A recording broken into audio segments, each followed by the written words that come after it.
സ്നാപക യോഹന്നാൻ നൽകുന്ന 5 പാഠങ്ങൾ. കത്തോലിക്ക സഭ 3 വ്യക്തികളുടെ ജന്മദിനമേ ഔദ്യോഗികമായി ആഘോഷിക്കാറുള്ളൂ. ഒന്ന് രക്ഷകനായ ഈശോയുടെ, മറ്റൊന്ന് രക്ഷകൻ്റെ അമ്മയായ മറിയത്തിൻ്റെ, അവസാനമായി രക്ഷകന് വഴിയൊരുക്കാൻ വന്ന സ്നാപക യോഹന്നാൻ്റേത്. ഇന്ന് തിരുസഭ വിശുദ്ധ സ്നാപക യോഹന്നാൻ്റെ ജന്മതിരുനാൾ ആഘോഷിക്കുന്നു. സ്നേഹത്തിൻ്റെ യഥാർത്ഥ രഹസ്യം സ്നാപക യോഹന്നാനെ പോലെ സ്വയം മറക്കുന്നതിലും രക്ഷകനായ ഈശോയെ മഹത്വപ്പെടുത്തുന്നതിലും സ്തുതിക്കുന്നതിലും അടങ്ങിയിരിക്കുന്നുവെന്ന് വിശുദ്ധ പീറ്റർ ജൂലിയൻ എംയാർഡ് പറയുന്നു. വെളിച്ചത്തിന് സാക്ഷ്യം നൽകാൻ വന്ന സ്നാപക യോഹന്നാൻ്റെ ജന്മതിരുനാൾ ദിനത്തിൽ ആ വിശുദ്ധൻ പഠിപ്പിക്കുന്ന 5 പാഠങ്ങൾ നമുക്ക് പഠിക്കാം. 1. ജീവിതകാലം മുഴുവൻ നീണ്ടു നിൽക്കുന്ന സമർപ്പണവും വിശ്വാസവും. വിശുദ്ധിക്ക് വേണ്ടിയുള്ള യോഹന്നാൻ്റെ ജീവിത സമർപ്പണവും മരുഭൂമിയിലെ അലഞ്ഞുതിരിയലുകളും അതുല്യമായ ജീവിതശൈലിയും നമ്മുടെ ഭൗമിക ആഗ്രഹങ്ങളെക്കാൾ ആത്മീയ ആവശ്യങ്ങൾക്ക് മുൻഗണന നൽകാനുള്ള ശക്തമായ ഓർമ്മപ്പെടുത്തലാണ് ദൈവത്തിന് 1-ാം സ്ഥാനം നൽകുകയും അവൻ എല്ലാം നൽകുമെന്ന് വിശ്വസിക്കുകയും ചെയ്യുക.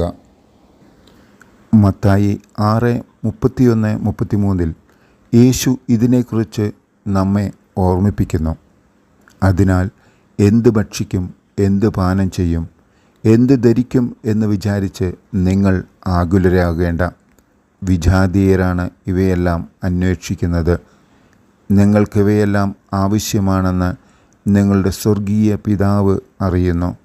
നിങ്ങൾ ആദ്യം അവിടുത്തെ രാജ്യവും അവിടുത്തെ നീതിയും അന്വേഷിക്കുക, അതോടൊപ്പം മറ്റുള്ളവയെല്ലാം നിങ്ങൾക്ക് ലഭിക്കും. 2. വ്യത്യസ്തനാകാൻ ഭയപ്പെടാത്തവൻ. വ്യത്യസ്തനാകുന്നതിൽ മടിയില്ലാത്ത വ്യക്തിയായിരുന്നു സ്നാപക യോഹന്നാൻ. അതിവേഗം മാറിക്കൊണ്ടിരിക്കുന്ന ഒരു ലോകത്തിൽ നമ്മുടെ വിശ്വാസവും ബോധ്യവും ചിലപ്പോൾ നമുക്ക് ചുറ്റുമുള്ള ആളുകളിൽ നിന്ന് വിഭിന്നമായിരിക്കാം. കഷ്ടപ്പാടുകൾക്കിടയിൽ ലോകത്തിൻ്റെ പ്രവണതകൾക്കനുസരിച്ച് നീങ്ങുവാനുള്ള പ്രലോഭനം നമുക്ക് ഉണ്ടായേക്കാം. അപ്പോഴൊക്കെ സത്യവും നീതിയും ധർമ്മവും കൈമുതലാക്കി ജീവിക്കാൻ സ്നാപകൻ നമ്മെ വെല്ലുവിളിക്കുന്നു. ചില അവസരങ്ങളിൽ സത്യവിശ്വാസത്തിൽ ജീവിക്കുക ബുദ്ധിമുട്ടായിരിക്കും.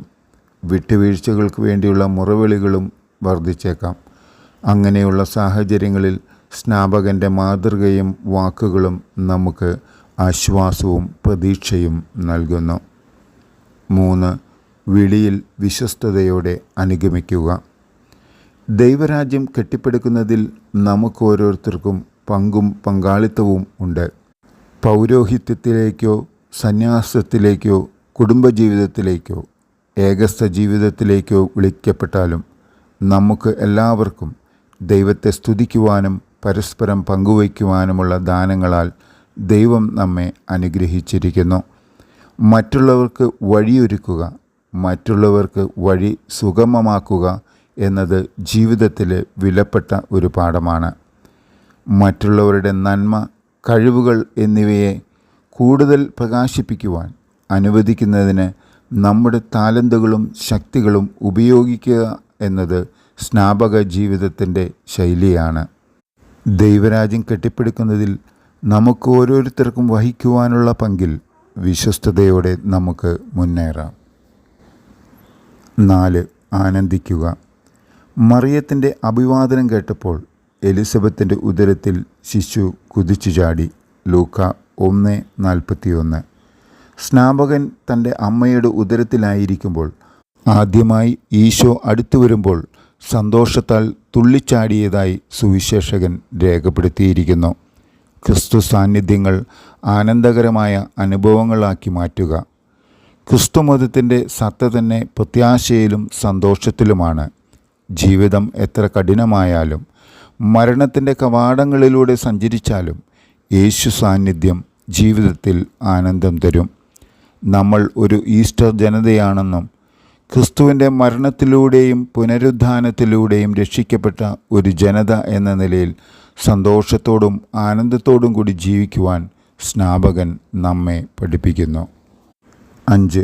നീതിക്കും സത്യത്തിനും വേണ്ടി ശബ്ദിക്കുക. തൻ്റെ ഭാര്യയെ വിവാഹമോചനം ചെയ്യുവാനും സഹോദരൻ്റെ ഭാര്യയെ വിവാഹം കഴിക്കുവാനുമുള്ള ഹെറോദോസ് രാജാവിൻ്റെ തീരുമാനത്തെ വെല്ലുവിളിക്കാൻ തീരുമാനിച്ചതാണ് സ്നാപക യോഹന്നാൻ്റെ മരണത്തിലേക്ക് നയിച്ച പ്രധാന കാരണം. താൻ വിശ്വസിച്ചതിനും ദൈവത്തിൻ്റെ നിയമങ്ങൾക്കുമായി സംസാരിക്കുവാനുമുള്ള സ്നാപകൻ്റെ നിഷ്കളങ്കമായ തീരുമാനം ഒടുവിൽ അവൻ്റെ ജീവൻ എടുത്തു.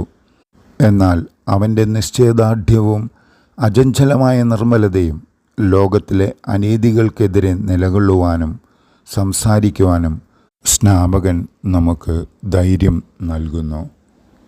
നമുക്കും സ്നാപകനെ പോലെ അചഞ്ചലം ക്രിസ്തുവിശ്വാസത്തിൽ മുന്നേറാം.